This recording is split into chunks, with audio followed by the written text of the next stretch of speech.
Back again with day 6 of 100 days, 100 emotions. Can you guys believe we're already on day 6? Isn't this so fun?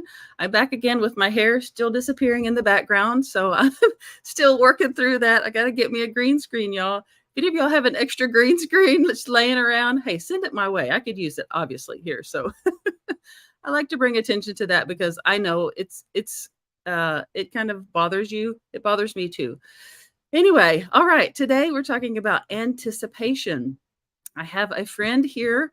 Her name is Brenna. I have not met her in person. We met online and figured out we actually live close to each other, not too far from each other. So that's so fun to be able to meet people online and then realize, oh my goodness, we don't live that far from each other. Isn't that wild?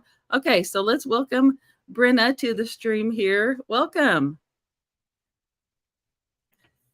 Hi, I, Amy. Thank you for having me. Of course. I'm so glad you're here. I'm so glad that you chose to spend your time today with us sharing your story of anticipation. I'm eager to hear what you have to share with us. Before we get to that, let me just go ahead and pop up the text that I have. We have a viewer, someone commenting. Hi, Teresa. Thank you for watching. Oh my goodness, it's so exciting when people actually comment while we're on here. Okay, and anticipation. It's like that tingly feeling you get before something exciting is about to happen. It's like you're standing on the edge of something awesome and you just can't wait to jump in. I have totally felt that feeling before. Like I hopefully all of us have felt that good feeling of anticipation, like I just cannot wait for that to happen. I know in my life it's I'm just going to give you the short version. Brenda's got a story here to share too in just a second, but from my experience, my middle son, my middle child, my son, he was supposed to be born by a cesarean section. But when we went to start to the surgery and everything, he miraculously turned at the very last minute. And I felt that in my stomach and I said, oh, check him again, check him again. Like literally, they were about to hook up my IV.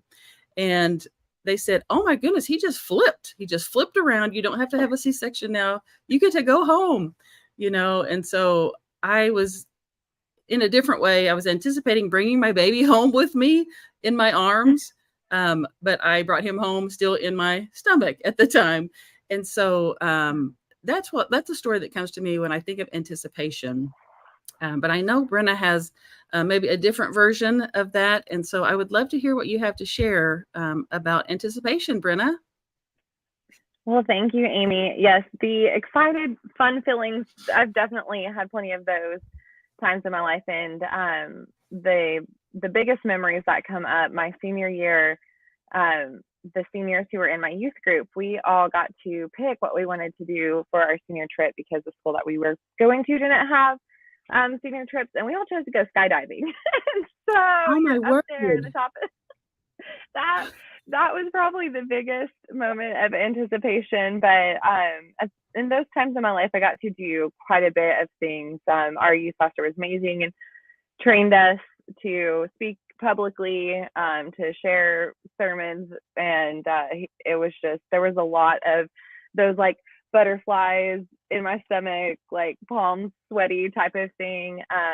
But just like, okay, let's just go do it. So I've definitely experienced those. But when we were chatting and talking about the emotions and which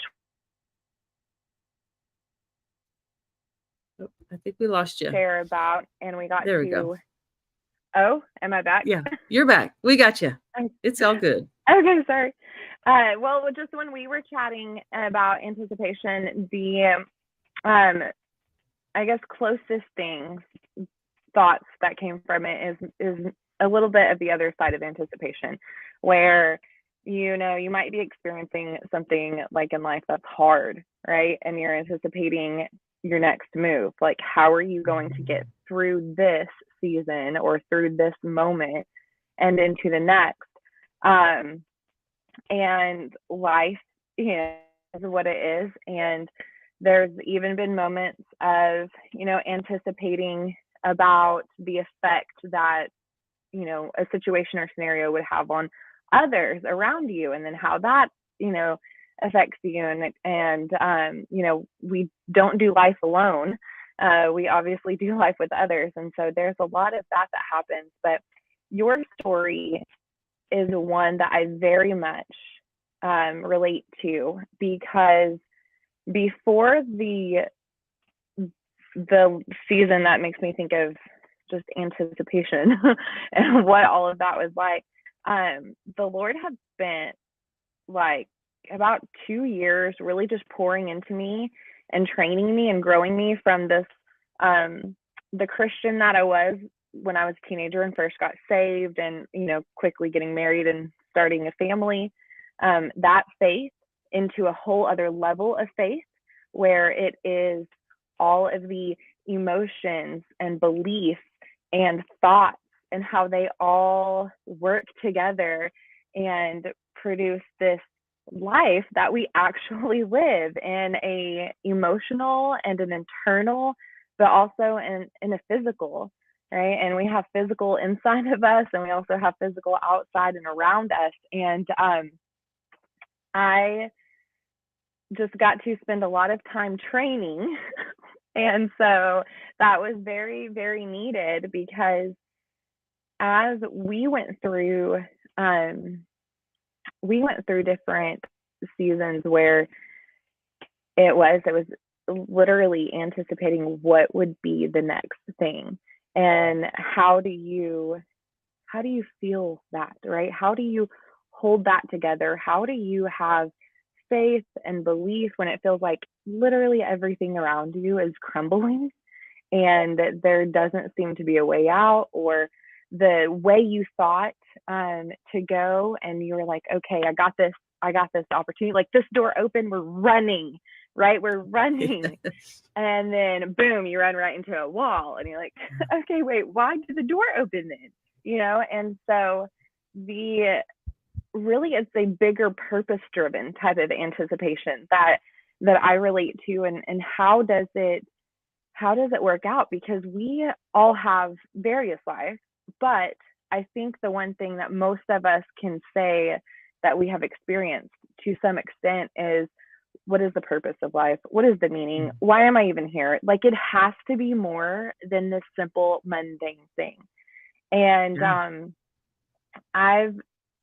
that's hard, right? And so and then when you get a picture in your head, personality is one of my favorite things to study, and I feel like I had to start studying personality just so I could figure out my own, because a lot of things didn't make sense, right? So I feel like I get, and one thing I didn't know about myself was that I am an idea generator, and I have lots of ideas.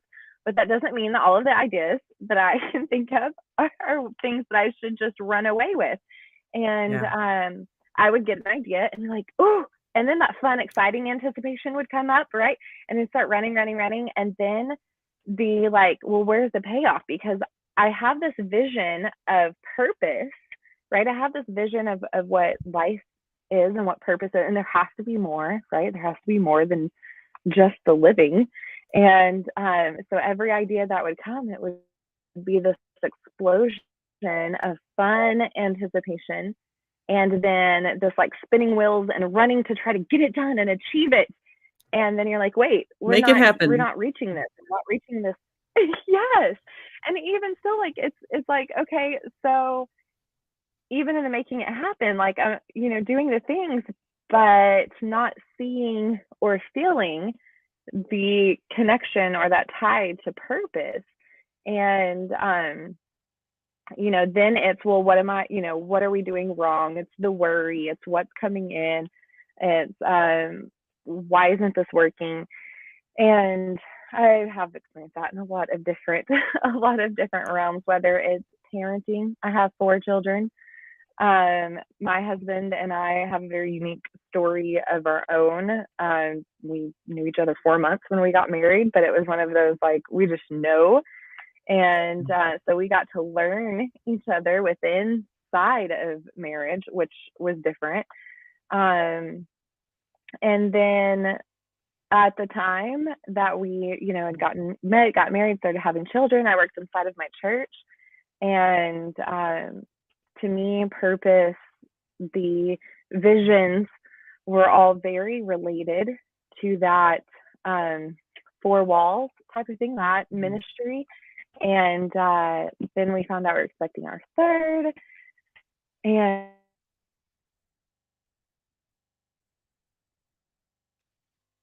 did we lose? I'm just waiting just a second. Yeah, I think, are you Am I back back? yet? Yeah, there we go. We're back. We're good. Okay. Yeah. I saw I got the spinny wheel. And so then we shifted and I became a stay-at-home mom. And then it's like, well, I've lost all purpose. What do I do with my life now? Because I can't be Been raised there. kids. Like, what is that? You know? And I have Yeah. friends who are amazing moms and they love, like, their purpose is being this amazing mom, this amazing wife, amazing just being. And that is everything to them. And I was like, what is wrong with me? That this is not everything to me. That I don't want this to be everything to me. I don't want to feel okay with this being everything. And there has to be, something else.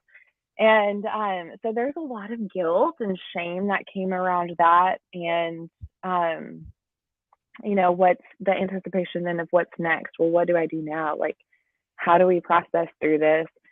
And there was a season in my life where the Lord gave me 3 dreams, pretty close within. Before this point and after this point, I have not experienced dreams like this.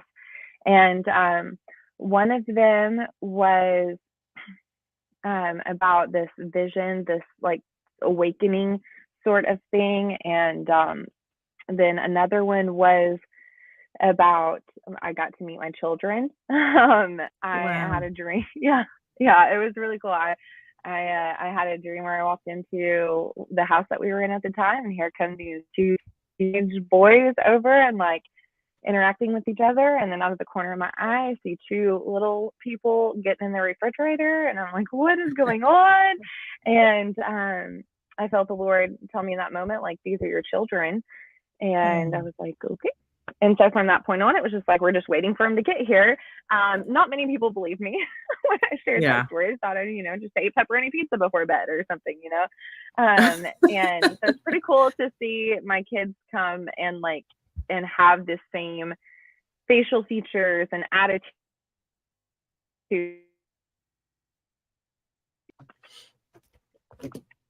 That's really, really cool. I mean, I don't have, I do have dreams, but I more so like will wake up, and in the moment that I'm waking up, will have these wild and crazy ideas to do things that are wild and crazy, and so that's exactly where this idea came from. To do this was one of those in the waking up moment. It was like, this is what you need to do, and you need to have people join you, and you need to share their stories so that you can help other people. And I was like, okay, I don't know how I'm going to do it, but here we are. We're doing it, We're going to do it. Yes. And I heard actually, you. And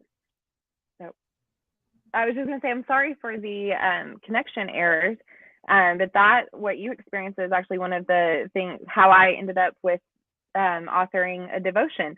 It was one of those nights I just kind of woke up in the middle of the night. Lord gave me words. It wasn't even like the scripture or anything or the story, but took me right to the Bible, found right where it was, and then from there came a devotion. But the third dream was another one that was a little more like purpose, right? Purpose delivered through this. It was this weird, like, I don't know, it was like panned out like in an auditorium filled with people, and then it like panned back, and I was there speaking, and so I'm like, oh, I don't know what you were going to do with that, Lord, but okay, like, we'll just wait on that one. So, but those 3 things all at once, and I knew that they weren't going to be like happen just like that, but from that point on, it was like everything had to be connected to these somehow until we see it, right? That's, I guess, my internal thoughts on it. And a lot of waiting, and then life throwing lemons, at, well, this interaction or this move didn't work, or it didn't support, or, then you're doing life with a husband and children. And I remember before I found out I was expecting my first child, we were on, with my church, I was on a staff retreat, and the woman who was there coaching us, I got to have a meeting with her and tell her about some of these dreams. And she's like, well, is this before children or after children? Is this, this time or this time period? I'm like, I don't know. Because in my brain, I'm like, it doesn't matter if I have kids or not. Like, it's all the same. I wasn't a mom yet, obviously. So I had no clue. And then we left right after that and went on a family vacation with my in-laws. And that's right when I found out I was expecting my first child. I'm like, okay, I guess this is after children. But yeah, so it's been a lot, and it can be a lot. And I remember a prayer time where I was just like, the ugly crying, like when you're really processing through some things, failed dreams, failed expectations. Like when you have your expectations set so high up here for whatever it is, for how, anything, it can be from the purpose of my life all the way down to the way this outfit is going to look on me, right? Like why, like the meal that I'm fixing tonight, like what, everything in between, the relationship we're going to have with our spouses or our children, or how our children are going to act. Like we have all of these expectations in life, and whether we're conscious of them or not, they're there.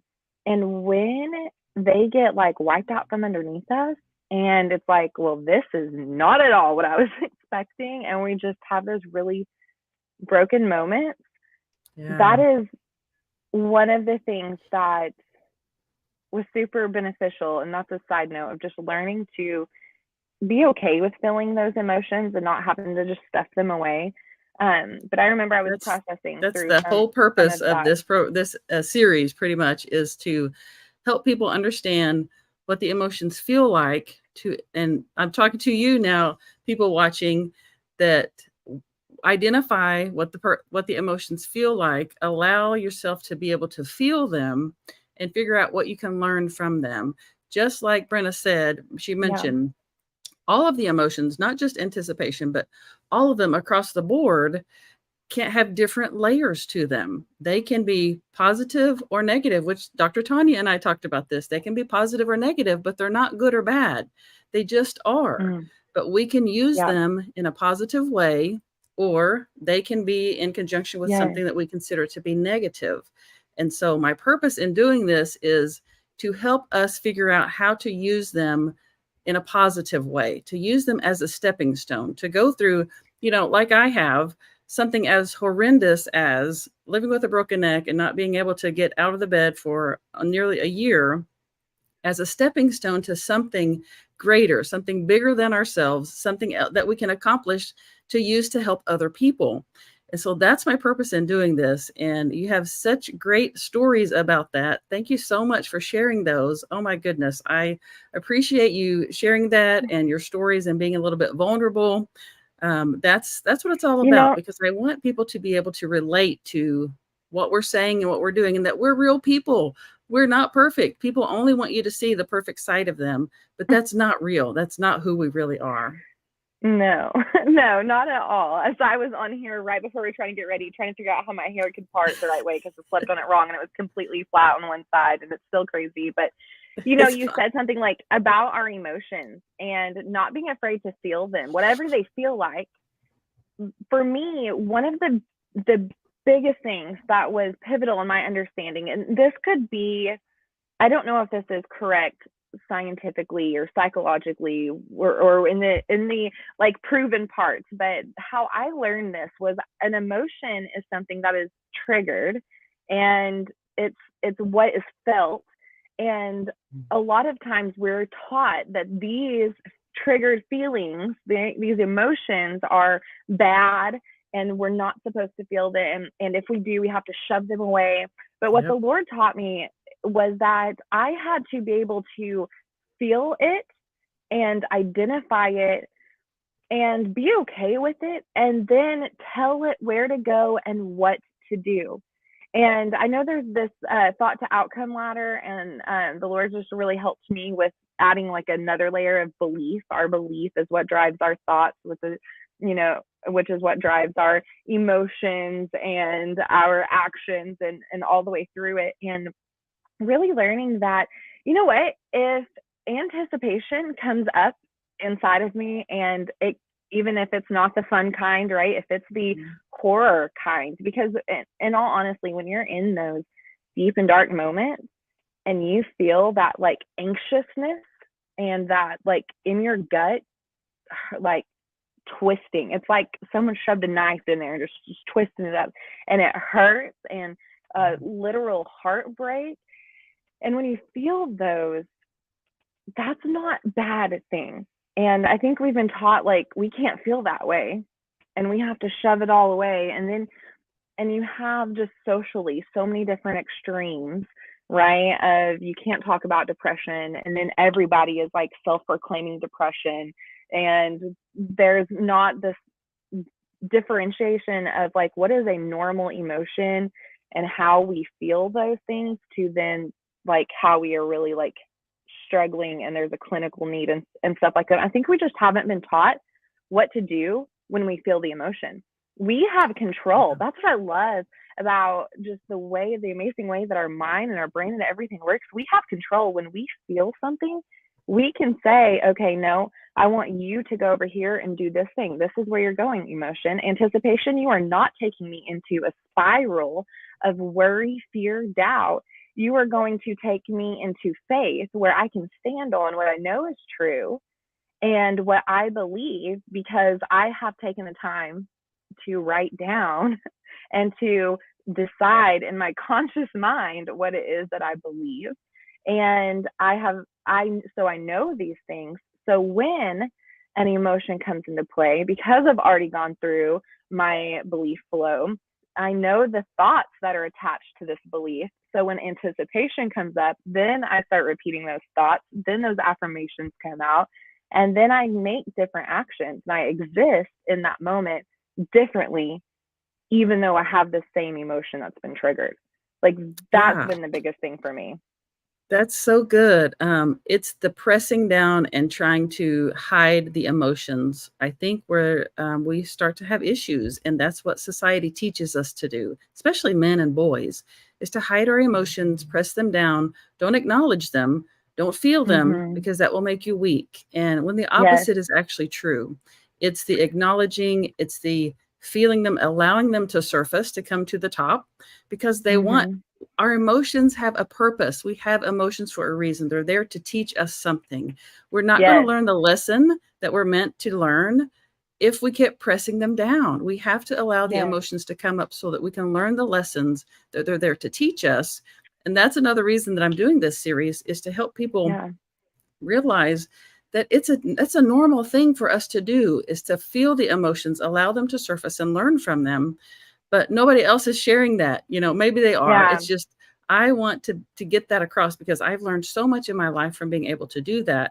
I want to help other people do that as well. And so these stories are helping others be able to do that. And I'm so, so thankful for the guests that have been on and that are coming on, and that you're taking the time to help spread the message alongside me. Okay. So one more piece of encouragement, if it's okay. I'm sure that there are people who are here with you wanting to learn these things, but maybe it's not them that struggle with like, oh, I have to hide this because I don't want to. Maybe there's something in them that they want to, but maybe they have had parents or spouses or siblings or other relationships where it has not been a healthy relationship, and they cannot. Right. So if you're watching, right, and you feel like you can't express your emotion, or you can't have time to sit with your emotion or to feel that because of XYZ around you, it could be because you're a busy business owner or you're a busy mom. Forget toxic relationships or people who, because there are those who maybe in your life that, they have trauma that's been undealt with, or they haven't been taught emotional intelligence, or, different things. And so your emotions make them uncomfortable. And so you can't feel your emotions, or then on the flip side of it, if like, you're in the middle of trying to be CEO or to take care of a newborn baby or XYZ, like you can't always in that moment feel like you can just deal with it. One thing that I would love to encourage you to do is find, as my children open doors and come It's in. life. That's life. Just find at least like 5, 10, 15 minutes, 20 if you can, where you can just be alone, be still, and be quiet with your emotions. And I'm a visual, and I don't know because the blur feature is on. You guys need to look up Bob Proctor and Dr. Thurman. There's this visual that he gets that he shows you. It's a circle where at the top of it is your conscious mind and the bottom of it is your subconscious mind. And there's some really cool teachings on there. So look that up. I won't take extra time to explain it, but the Lord just used that to give me a visual of everything that comes in, right? We nip it when we have to because of being surrounded by those that are like, it's not safe to feel our emotions around these people or in these environments. Or if we're busy, we can't have a breakdown in the middle of our work day. Find that time to get alone and just sit still and quiet, and then just let what you have taken in and the emotions that you have experienced or anything else, like let yourself process through that and give yourself permission to release things that don't belong. If there's thoughts or emotions like that, those are moments where you can sit with your emotion then and feel it and let it go. Or if you need to internalize it in a way, and it could be gratitude, it could be a positive, right? A positive emotion. But really taking the time and creating space in your day, right? I call it brain space, for you to be able to take that time and do that is super helpful, because then you have a safe space that you can process and be with your emotions. And I just know that when you're trying to do that and it's not in a safe space, it can be damaging. And I don't want, if there's anybody who has experienced that, to think, oh, well, this isn't for me, I can't do this. Find those just couple of minutes, and you don't have to try to meditate on any one thing or another. Just simply getting in the practice of letting your brain process and release, or take the things in that you want to hold on to that build you up towards your purpose, your life goals, is very helpful. So I'll be done. Yeah, so good. So good. Thank you so much for that tip. I'll have to check into that for sure.